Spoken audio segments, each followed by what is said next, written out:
Olá pessoal, bem-vindos a mais um episódio do Vidi Talks. Minha convidada de hoje fez um movimento raro. Ela trocou a lógica binária do mercado, onde o sucesso é medido em lucro, pela complexidade da educação pública, onde o sucesso deve ser medido em futuros transformados. Depois de uma carreira executiva bem-sucedida, ela mergulhou na gestão da educação pública para entender e fazer a diferença no ponto de partida da transformação da desigualdade do nosso país. Beth Tischauer, que hoje é subsecretária de Educação do Estado de São Paulo, vai contar pra gente o que ela tem feito e aprendido sobre a gestão do bem mais precioso de uma nação. Beth, super bacana ter você aqui, cara. Muito obrigado. Obrigado pelo convite, obrigada mesmo. Muito legal. Beth, deixa eu começar te perguntando um pouco dessa transição entre sair de um mercado, enfim, de trabalho tradicional, esse que a gente estava acostumado e fomos formados, aí trabalhar com um impacto. Tua trajetória pessoal tem um pouco disso, mas eu queria conhecer mais os detalhes, as nuances do que fez você sair dessa bolha que a gente vivia para ir trabalhar com o tema de impacto, algo tão importante no desenvolvimento do nosso país. Legal. É uma história pouco linear, né? Eu acho que talvez pouco esperada, né? Eu brinco que eu cheguei na minha carreira onde meus pais falaram que eu ia ser muito feliz, né? Então eu era diretora executiva de uma multinacional, tinha carro blindado, viajava de business, tinha verba, tinha a equipe, né? Tinha Gasolina paga. Gasolina paga, né? Enfim. E aí, de repente, já nessa posição, eu comecei a me incomodar, assim, né? Não encontrei a felicidade que eu achei que eu ia encontrar, né? Eu até brinco hoje que isso são algumas algemas invisíveis que as empresas colocam nos seus executivos, né? Então, o que você acha, o que você quer é o bônus, é o carro, é o status, é a equipe, é a verba. E eu comecei a não encontrar propósito no trabalho que eu fazia, muito levada, uma história particular. Meu filho, na época, tinha 7 anos, começou a se envolver com causas sociais. E aí eu falei, putz, e ele foi muito bem sucedido, assim, né, se envolvendo com causas sociais. E eu falei, não acredito que uma criança de 7 anos tá mudando a vida das pessoas e eu tô aqui com quase 40, na época eu tinha quase 40. Quer fazer um parêntese para contar essa história? Você quer que eu conte Eu a quero, história? porque ela é muito legal. O Alê, na época ele tinha 7 anos de idade, e aí ele chegou em casa um dia e ele falou, mãe, eu queria comprar uma máquina de braille para uma criança cega.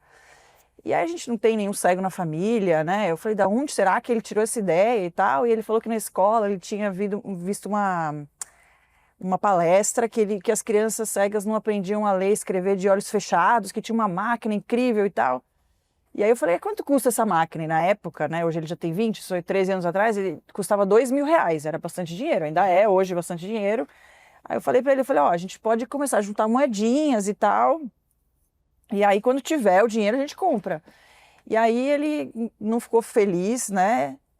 E ele chegou e falou, mãe, eu tenho R$50 guardados. Na época, a gente dava R$7 por semana. Aqui, dica de educação financeira. 7 anos ele ganhava R$7 por semana. E a gente foi subindo, conforme foi subindo a idade, então ele tinha R$50 guardado. Era mais de um mês, né, e tal. Ele falou, se eu der R$50, você me dá R$50? Aí eu falei, tá bom. Aí eu dei R$50. Aí ele já tinha 100, né? O dele 50, mais o meu. E aí ele começou a falar, mãe, e se mais gente ajudar e tal?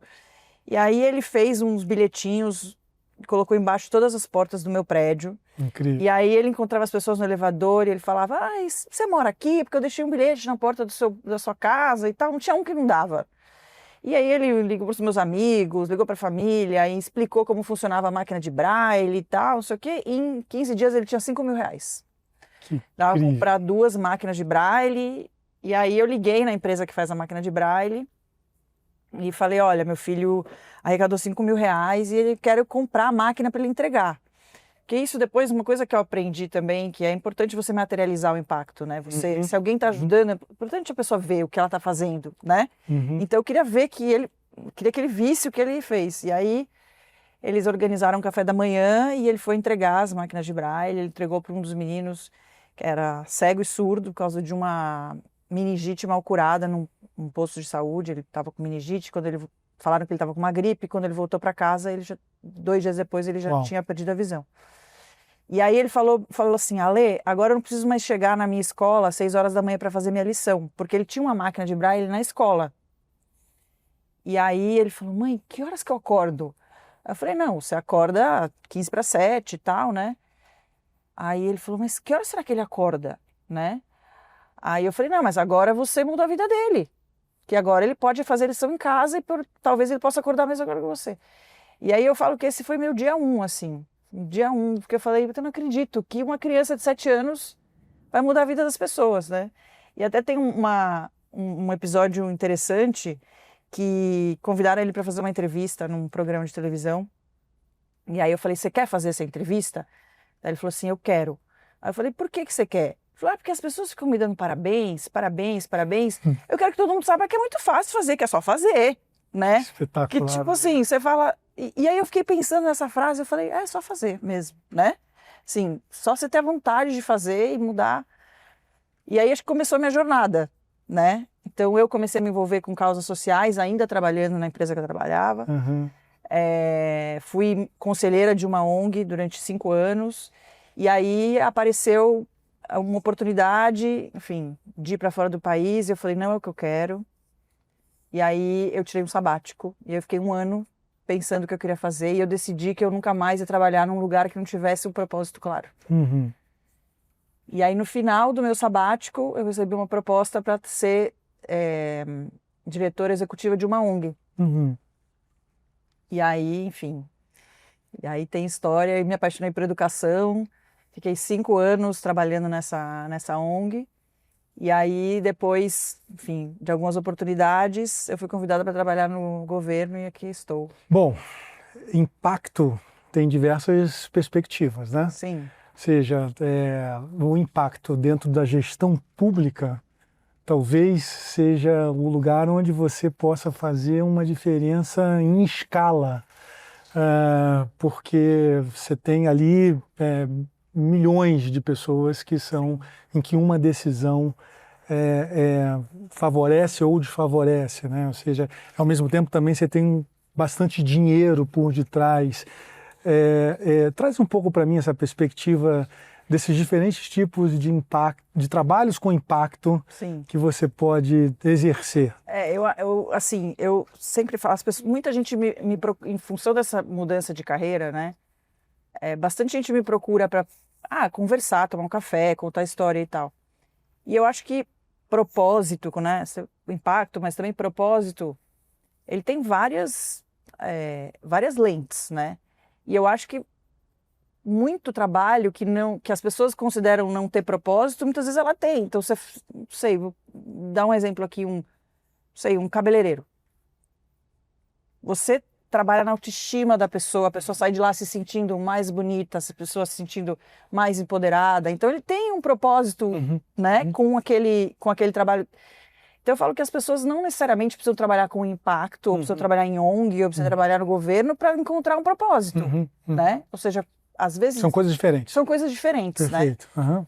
Eu acho que o trabalho no setor público, principalmente educação, que é a área pela qual me apaixonei, tem as duas coisas. Tem impacto, que você está falando em um número muito grande de pessoas, e você tem propósito também, né? Então, para mim, que me apaixonei por educação enquanto eu trabalhava na ONG, eu acho que trabalhar na Secretaria de Educação do maior estado do país, com 3,5 milhões de alunos... 3,5 milhões de alunos. 3,5 milhões de alunos. Quando você sabe que algo que você aprova, uma política pública que você aprova com sua equipe, no seu computador, e você implementa... Não existe um propósito maior do que esse. Então, acho que assim, não tem outro lugar maior para estar do que na Secretaria de Educação, que você sabe que você pode criar uma política pública que vai mudar a vida de muita gente. E a gente tem muitos exemplos de políticas públicas que transformaram vidas de pessoas nesses 3 anos que a gente está no governo. Então, é isso, assim, eu acho que é difícil, Eu ia entrar um pouco nessa seara agora. Quais são as principais diferenças que você enxergou? Você está há quanto tempo na secretaria? 3 anos. 3 anos, ou seja, já deu tempo de amadurecer Sim. bastante coisa, né? Conhecer Sim. bastante. E a tua primeira experiência também no setor público? Primeira experiência. Quais são as principais diferenças de choque de gestão, choque de cultura, em que você tem, enfim, do mercado corporativo tradicional para trabalhar dentro da gestão pública de uma maneira geral? É muito difícil em vários aspectos, né? Eu acho que principalmente você está falando da Secretaria de Educação do Estado de São Paulo, é uma rede muito, muito, muito grande. Então, a gente tem 5.300 escolas, 250 mil funcionários. Não existe uma empresa privada desse tamanho que você possa trabalhar, né? Então, você trabalha no estado inteiro, nos 645 municípios, você tem escolas. Então, também não tem uma empresa que trabalha com essa diferença cultural tão grande em tantos lugares diferentes. Então, você tem que lidar com essa diferença cultural. Uma coisa que funciona em um município talvez não funcione em outro município. Também tem muitos processos e procedimentos que você tem que fazer para implementar algo. Não é você, né? O dono da caneta. Sócio da sua empresa. Você tem uma ideia, você gostou da sua ideia, você se reuniu lá com a sua diretoria, pronto, acabou, vou implementar. Quando você trabalha no setor público, você tem que checar a lei, você tem que checar tudo que está em volta, né? Toda a operação que está em volta para conseguir implementar algo. Então, não é fácil. Então, eu acho que tem essa dificuldade, tem muita burocracia. Por outro lado, nós respondemos com o nosso CPF. Então, os servidores públicos respondem com o CPF. Interessante. Em coisas muito grandes. Sem dúvida. Né?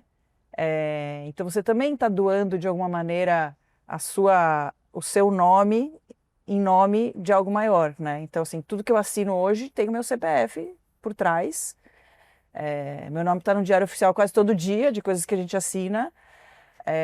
Então, tem uma exposição muito grande. Sim. Também, né? Então, você está exposto a um número muito grande de stakeholders, né? Se você quer dizer assim.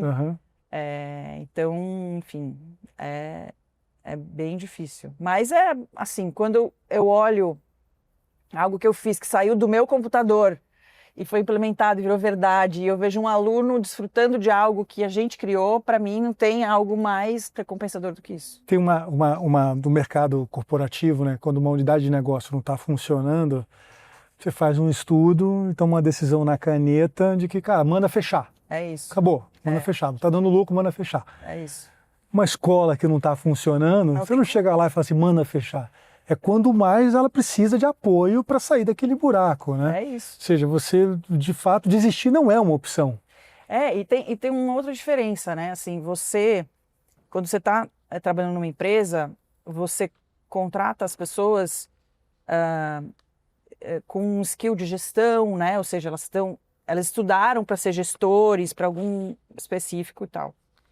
Na rede de educação, quase todos são professores. Eles estudaram para ser o quê? Professores, não gestores da educação.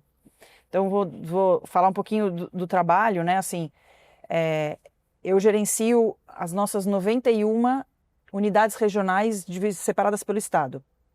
Cada uma dessas 91 diretorias regionais cuida entre 30 e 100 escolas. Então, o diretor regional, ele é responsável, vamos supor, em média, 60 escolas. Ok. 60 escolas e todos os funcionários que estão lá dentro. E esse diretor regional, ele é um professor também. Ele é um professor também. Ele não foi formado em gestão. Ele não foi formado em gestão. Ele foi formado para ser professor, mas ele ascendeu na carreira. Exato. Para ser gestor, começando a carreira dele como professor. Perfeitamente. Ele dentro dos requisitos para ser um gestor, ele não tem que ter feito uma faculdade de administração, nem de finanças, mas ele é responsável pelas compras, pelos recursos humanos, por tudo que tá gestão. E ele gerencia mais gente que muito CEO. Fato. Então, eu falo que eu gerencio 91 CEOs. Fato. Porque pensa alguém que gerencia 70 escolas. Não tem um CEO aqui hoje que gerencia um grupo de 70 escolas. E ele gerencia os professores, os diretores, a pessoa que faz as compras, que faz a merenda, que faz o transporte. Então, ele é o dono de toda a cadeia.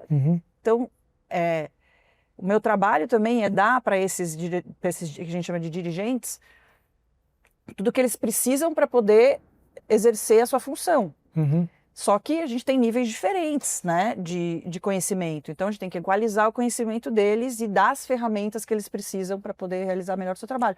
Porque a escola não é só o pedagógico. A escola é a gestão, é o que os meninos vão comer, garantir que chegue os insumos na escola, que a escola esteja bem pintada, que as carteiras estejam funcionando, enfim, toda uma gestão operacional por trás. E como é que é o processo de formação? Ou seja, é óbvio, né?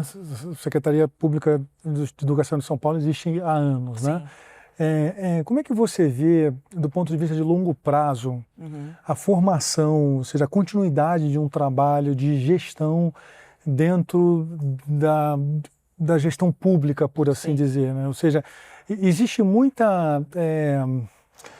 quando sai um governo e entra o governo, as coisas são mais ou menos aproveitadas do ponto de vista de gestão.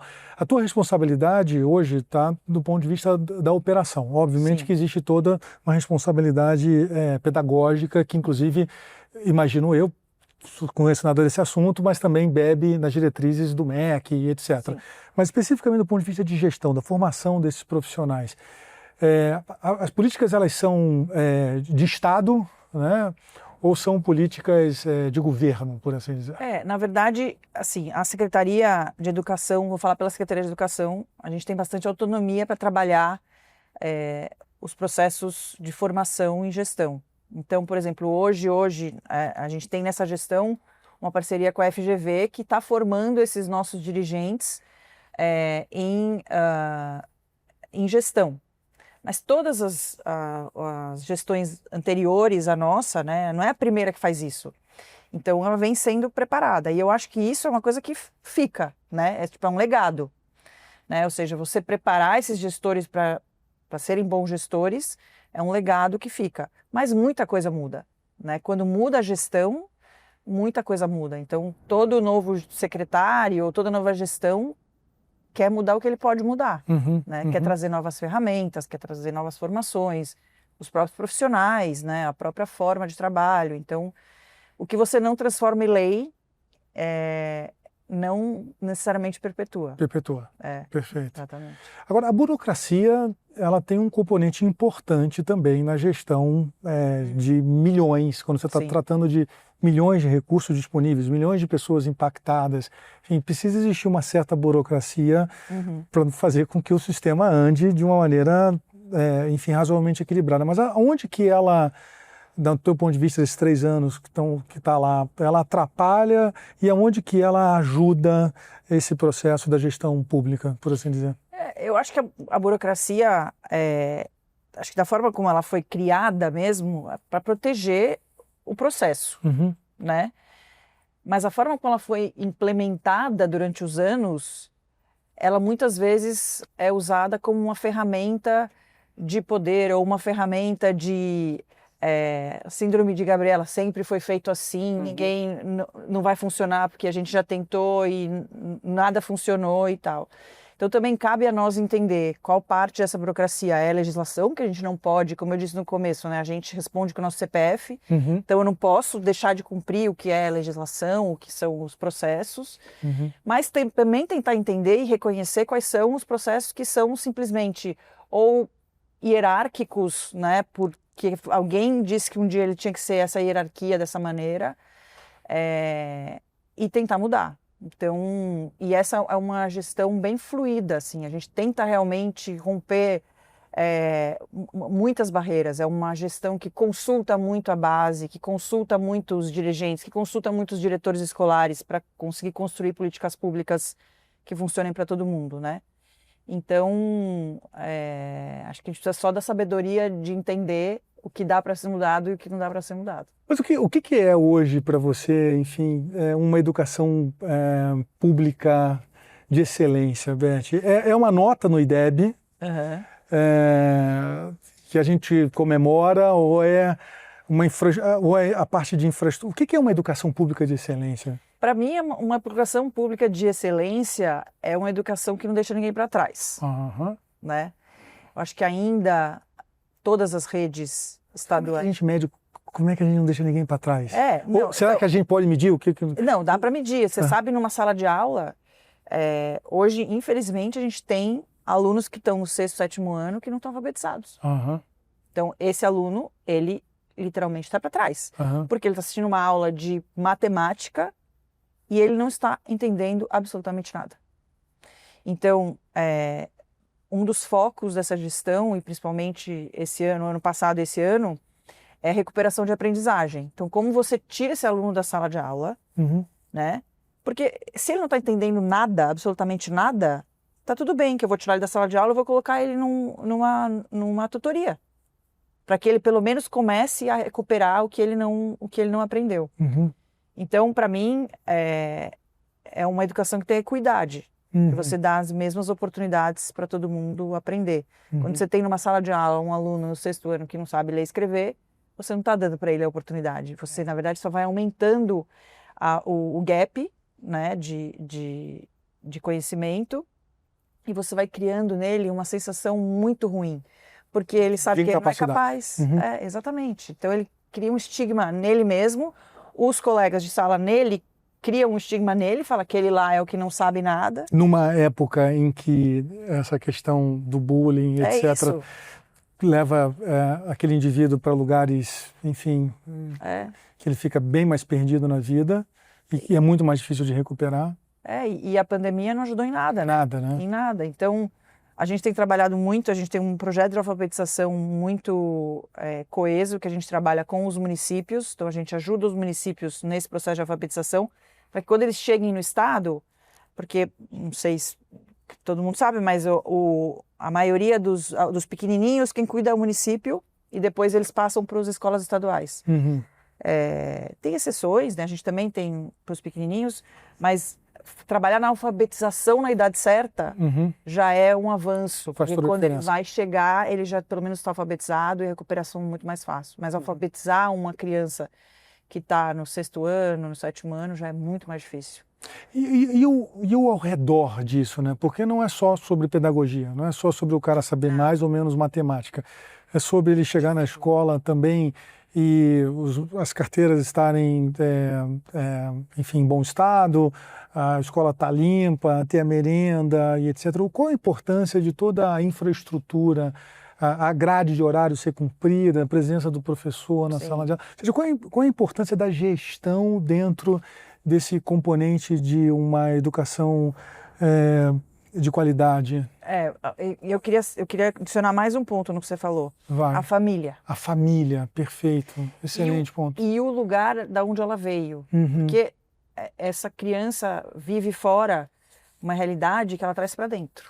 Então, a gente tem crianças em situações muito complicadas fora da escola, e que quando elas chegam dentro da escola, não é que aquilo desaparece, ela traz para dentro da convivência da escola. Então tem esse fator da convivência. Então você falou um pouco do físico, né, da estrutura física, mas a criança não precisa de nada chique, ela precisa de um mínimo de estrutura, conforto, né, para poder estudar, iluminação, ventilação. Ela precisa ter, né, um mínimo de e ela precisa ter profissionais que estão preocupados com ela. Isso é o que muda o jogo. Quando o professor está preocupado com o aluno, quando o diretor está preocupado com o aluno. Então, a gente tem escolas muito vulneráveis, a gente tem escolas muito vulneráveis, então, que um espelho de outra escola muito vulnerável, nas mesmas condições, dentro de uma comunidade, mesmo número de alunos dentro da escola e tal. E você vê numa escola os alunos voando e na outra escola, nada. E aí, o que faz a diferença é o recurso humano que está tratando aquela criança. Então, quanto aquele diretor quer melhorar aquela escola. Então, a gente tem um caso muito legal de uma escola em Cubatão que ganhou a melhor escola do mundo num projeto que premia as melhores escolas do mundo. A escola chama Parque dos Sonhos. Há 8 anos atrás chamava Parque dos Pesadelos. Não brinca.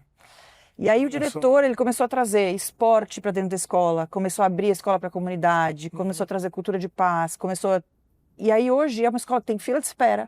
Caramba. E ela não recebe R$1 a mais do que a outra escola que é vulnerável. Ela não tem um funcionário a mais. Caramba. Ela não tem nada a mais. Ela simplesmente teve a vontade de uma equipe gestora de fazer aquilo funcionar. Interessante, ou seja, tudo que você se refere a pedagogia e infraestrutura são condições necessárias, mas não suficientes. Se você não tem de fato a escola ali trazendo a questão humana para poder fazer aquilo ali ser produtivo na medida que precisa ser. É óbvio que você tem condições mínimas, né? A escola não pode estar depredada, não pode ter falta de luz, falta de ventilação. Claro. Você tem condições mínimas, é óbvio, isso é óbvio. Mas uma escola linda, bem pintada, com ar-condicionado, a gente tem mais de 1000 escolas com ar-condicionado, com cadeiras lindas, escolas recém-inauguradas, isso não garante que aquela escola vai prosperar. Perfeito. Se a equipe, se o diretor, se os professores não estiverem preocupados com a aprendizagem do aluno, se não tiverem um olhar atento, se a equipe que cuida da convivência escolar não estiver preocupada com a convivência dos alunos, então, assim, a infraestrutura não garante. É óbvio que você tem que ter uma infraestrutura mínima, mas a infraestrutura não garante. E... Eu fiquei pensando aqui, Beth, para nossa conversa, sabe que a VID, o nosso negócio é medir, enfim, fazer avaliação, né, de experiência, de compra de serviço, auditoria, de ponto de venda e tal. Como é que vocês medem, quais os indicadores que vocês utilizam para poder dizer que aquela escola é melhor do que outra, até trazendo esse contexto aí que você... Porque tem uma parte conceitual, mas deve ter uma parte pragmática também, né? Como é que é o processo de acompanhamento da evolução de cada uma dessas 5.300 escolas públicas em São Paulo? Essa gestão que começou há 3 anos atrás é muito marcada pela gestão por dados. Então, assim, até antes dessa gestão, né, você demorava mais ou menos 1 mês e meio para saber se o aluno faltou na aula ontem, né? Ou seja, então, se eu quero saber se ele faltou no dia 26 de janeiro, só vou saber em março. Hoje em dia, a gente tem um BI, onde amanhã eu já sei se ele faltou ontem. Uau!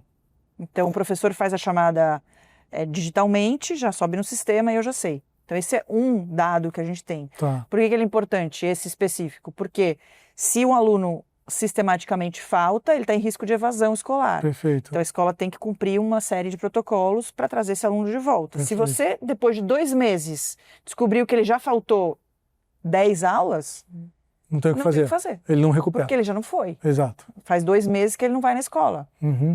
Então, essa é uma gestão muito baseada em dados. Então, hoje a gente tem muitos painéis. Eu, no meu computador, eu entro, eu sei se o aluno faltou, qual professor faltou.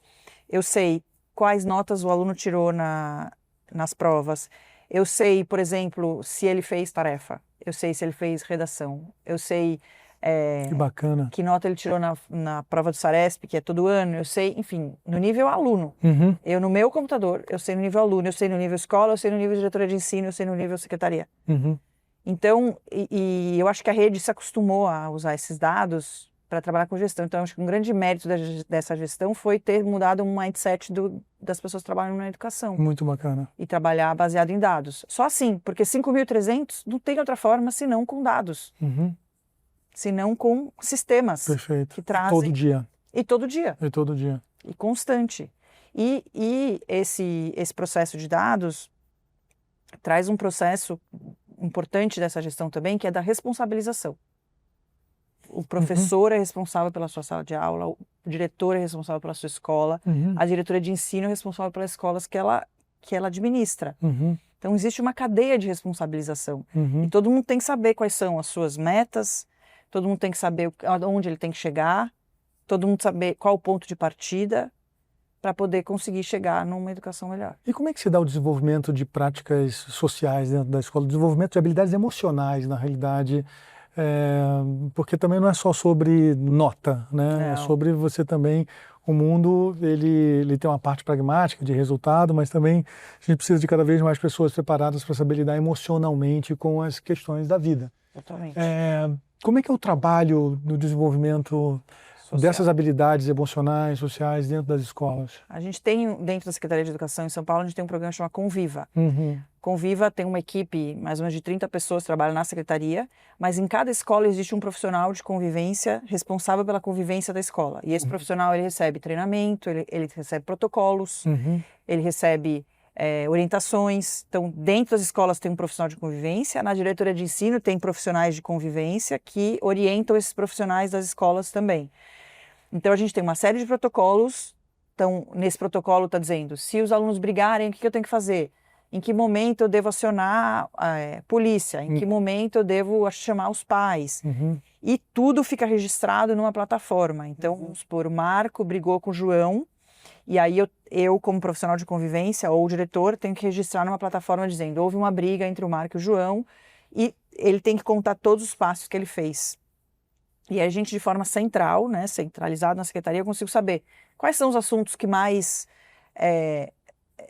recorrentes que causam conflito na escola. Aí eu vou dar um treinamento para a rede toda. Olha, está acontecendo muito bullying, então nós vamos fazer um treinamento de bullying. Está acontecendo muita automutilação ou, enfim, uso do celular, enfim. E aí, não é perfeito, mas pelo menos existe uma forma da gente saber o que está acontecendo na ponta. Então, quando acontece, a gente tem câmeras nas escolas, quando acontece algo mais grave, a gente consegue puxar as imagens das câmeras e ver realmente o que aconteceu. Enfim, tem uma série de procedimentos, todos cuidados por essa área que chama Conviva, para melhorar a convivência dentro das escolas. Pelo que você está me falando, ou seja, o que não falta são informações para tomada de decisão, para tomada de ação, né? Eu vou tentar fechar essa nossa conversa lembrando lá do que você trouxe do Alê. É só fazer? É só fazer. O problema do é só a vontade de fazer. O problema do só fazer, que você está falando de 250 mil funcionários. É achar 250 mil, convencer 250 mil pessoas a fazerem. E se você for bom, assim, de estatística, 250 mil é o tamanho de uma cidade média. É incrível. E você tem todos os tipos de pessoas trabalhando, né? Assim, então, o só fazer em 250 vezes 250 é diferente do só fazer do Alê, né? Exato. Com os vizinhos do prédio, né? Mas eu acho que quando ele falou sobre isso, ele falou sobre a vontade de fazer. Claro. Né? Claro. Sobre a vontade de mudar, sobre a vontade de transformar, sobre a vontade de... então, é isso. E se você tivesse esse poder, dessa varinha mágica, assim, que fosse lhe dado esse poder, onde é que você apontaria? Então, eu acho assim, eu vou falando de uma coisa meio prática, assim, que eu acho que tem prejudicado muito a educação. Eu sou mãe também, eu tenho 2 filhos, e eu sei o quanto as telas atrapalham a vida dos nossos alunos. Se eu pudesse abolir o uso de telas para crianças pequenas, até como fizeram alguns países, de abolir o uso de telas para crianças pequenas, isso ajudaria muito na saúde mental, ajudaria muito em foco, em estudo, ajudaria muito. A gente já tirou das escolas, mas não adianta, porque fora da escola eles continuam muito embebidos do que está fora e que eles não deveriam estar vendo. Então, é uma coisa prática. Mas se eu pudesse colocar dentro dessas 250 mil pessoas a vontade de mudar e transformar a educação, acho que é isso que eu gostaria de fazer, se pudesse fazer um pedido para o Papai Noel. No geral. Muito bom, Beth, foi incrível esse papo. Eu conheço muito pouco dessa área, enfim. Na minha posição aqui, como é que eu posso dizer? Tentar extrair o melhor das pessoas que sabem tanto sobre tantas áreas, enfim, e para que todos nós possamos nos expandir, né, é um grande privilégio. Eu aprendi um monte com você, muitíssimo obrigado. Imagina. Foi o máximo tê-la aqui, viu? Imagina, obrigado por dar espaço para a educação. Muito bom. Então é isso aí, turma. Obrigado a todos vocês que nos acompanharam. A gente se vê já já. Um abraço, tchau, tchau. Até a próxima.